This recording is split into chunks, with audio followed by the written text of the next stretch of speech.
ഇന്ന് ഞങ്ങൾക്ക് എല്ലാവർക്കും ഭയങ്കര സന്തോഷമുള്ള ഡേ ആയിരുന്നു. ഇന്നായിരുന്നു ഞങ്ങളുടെ കൾച്ചറൽ ഡേ പ്രോഗ്രാം. ഈ പ്രോഗ്രാമിനെ കുറിച്ച് അവർ പറഞ്ഞപ്പോൾ തന്നെ ഞങ്ങൾ ഭയങ്കര എക്സൈറ്റഡ് ആയിരുന്നു. നമ്മുടെ കൾച്ചറിനെ റെപ്രസെൻ്റ് ചെയ്യുന്ന ഫുഡും ഡ്രസ്സും ഒക്കെ പ്രസൻറ്റ് ചെയ്യാൻ കിട്ടുന്ന ഒരു അടിപൊളി ഡേ. വൈഡ് വെറൈറ്റീസ് ഓഫ് ഫുഡുള്ള നമ്മുടെ നാട്ടിൽ നിന്ന് ഏത് ഫുഡ് ചൂസ് ചെയ്യുന്നുള്ളത് ആദ്യം ഒരു ഡൗട്ടായിരുന്നു.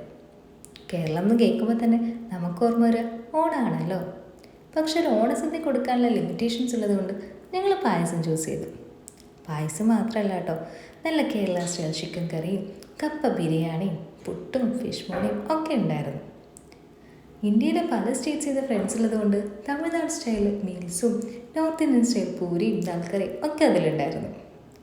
നമ്മുടെ കൾച്ചറൽ ഡ്രസ്സായ സാരിയിലും കുർത്തിയിലൊക്കെ ഞങ്ങളെ കണ്ടപ്പോൾ ദേ ആർ ലൈക്ക് വാവ്, അവർ ഭയങ്കര ഹാപ്പിയായിരുന്നു. ഇവരെക്കുറിച്ച് പറയാനാണെങ്കിൽ നമ്മുടെ ചെറിയ ചെറിയ കാര്യങ്ങളെപ്പോലും നമ്മളെ അപ്രിഷ്യേറ്റ് ചെയ്യാൻ ഇവർക്ക് യാതൊരു മടിയില്ല കേട്ടോ. പിന്നെ ഞങ്ങൾക്ക് വേണ്ടിയിട്ട് കുറച്ച് ഗെയിംസും ഗിഫ്റ്റ്സും ഒക്കെ അവർ സെറ്റ് ചെയ്ത് വെച്ചിട്ടുണ്ടായിരുന്നു. ഞങ്ങൾ മാത്രമല്ല, പല കൺട്രീസിൽ നിന്നുള്ളൊരു ഗ്രൂപ്പ് ഓഫ് പീപ്പിൾ ഇവിടെ ഉണ്ടായിരുന്നു. അവരൊക്കെ അവരുടേതായിട്ടുള്ള കൾച്ചറൽ ഡ്രസ്സും ഫുഡും ഒക്കെ പ്രസൻറ്റ് ചെയ്യുന്നുണ്ടായിരുന്നു. ഈ എടുത്തു വെക്കുന്ന സാധനങ്ങളുടെയൊക്കെ എക്സാക്ട് നെയിം ഞങ്ങൾക്ക് അറിയില്ലെങ്കിലും എല്ലാം ഞങ്ങളൊന്ന് ടേസ്റ്റ് ചെയ്തു. ശരിക്കും പറഞ്ഞാൽ ഇതൊരു ഡിഫറെൻറ്റ് എക്സ്പീരിയൻസ് ആയിരുന്നു. പല കൺട്രീസിൻ്റെ അവരുടേതായിട്ടുള്ള കൾച്ചറൽ ഫുഡ് ടേസ്റ്റ് ചെയ്യാൻ കിട്ടിയൊരു ഓപ്പർച്യൂണിറ്റി. അത് ഞങ്ങൾ മാക്സിമം യൂട്ടിലൈസ് ചെയ്തിട്ടുണ്ട്. ഈവനിങ് ആയപ്പോഴത്തേക്കും ഡാൻസും സോങ്ങും ഒക്കെ ആയിട്ട് ഒരു പ്രത്യേക വൈബായിരുന്നു. എല്ലാവരും അവരുടേതായിട്ടുള്ള ഡാൻസസൊക്കെ പ്രസൻറ്റ് ചെയ്തു. അവരുടെ ഡാൻസൊക്കെ കണ്ടിരിക്കാൻ തന്നെ ഒരു പ്രത്യേക ഭംഗിയായിരുന്നു. നല്ല സ്ലോ മൂവ്സൊക്കെ ആയിട്ട് ഭയങ്കര എൻജോയ് ചെയ്തിട്ടായിരുന്നു അവർ ആ ഡാൻസൊക്കെ കളിച്ചിരുന്നത്.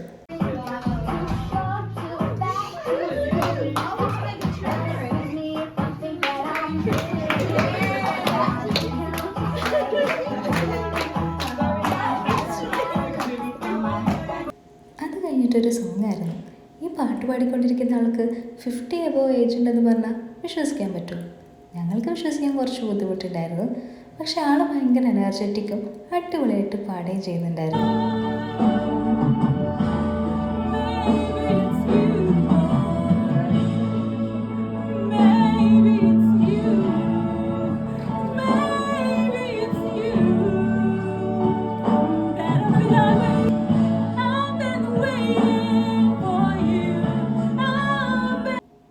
അങ്ങനെ സോങ്ങൊക്കെ കഴിഞ്ഞപ്പോഴത്തേക്കും ഇന്ത്യൻ ഡാൻസസായി.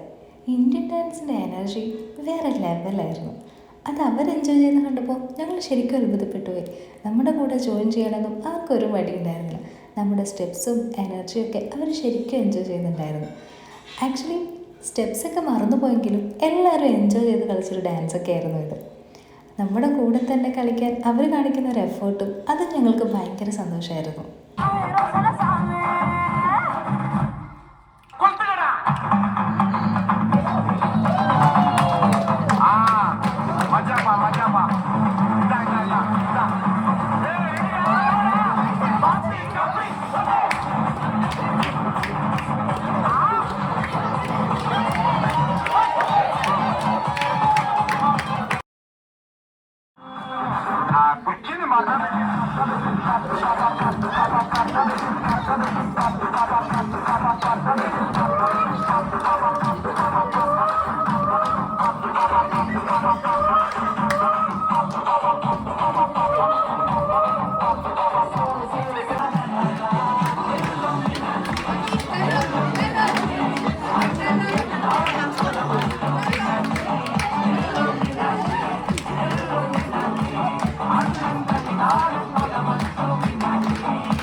കൾച്ചറിൻ്റെയും എല്ലാ ഡാൻസും സോങ്സും ഒക്കെ അവർ ശരിക്കും എൻജോയ് ചെയ്യുന്നുണ്ടായിരുന്നു.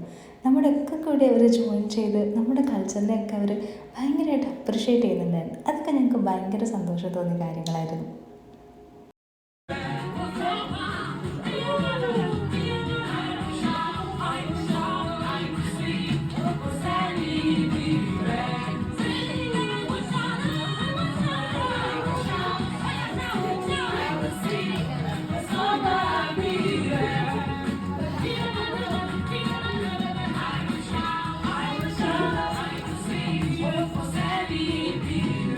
അങ്ങനെ എല്ലാ കൾച്ചറും കൂടി മിക്സ് ചെയ്തൊരു ഡാൻസും പാട്ടൊക്കെ ആയിട്ട് ആ പ്രോഗ്രാം എൻഡ് ചെയ്തു. ലൈഫിലൊരു ഡിഫറെൻറ്റ് എക്സ്പീരിയൻസ് തന്ന ഒരു മെമ്മറബിൾ ഡേ ആയിരുന്നു ഇത്. ഞങ്ങൾ ശരിക്കും എൻജോയ് ചെയ്തു.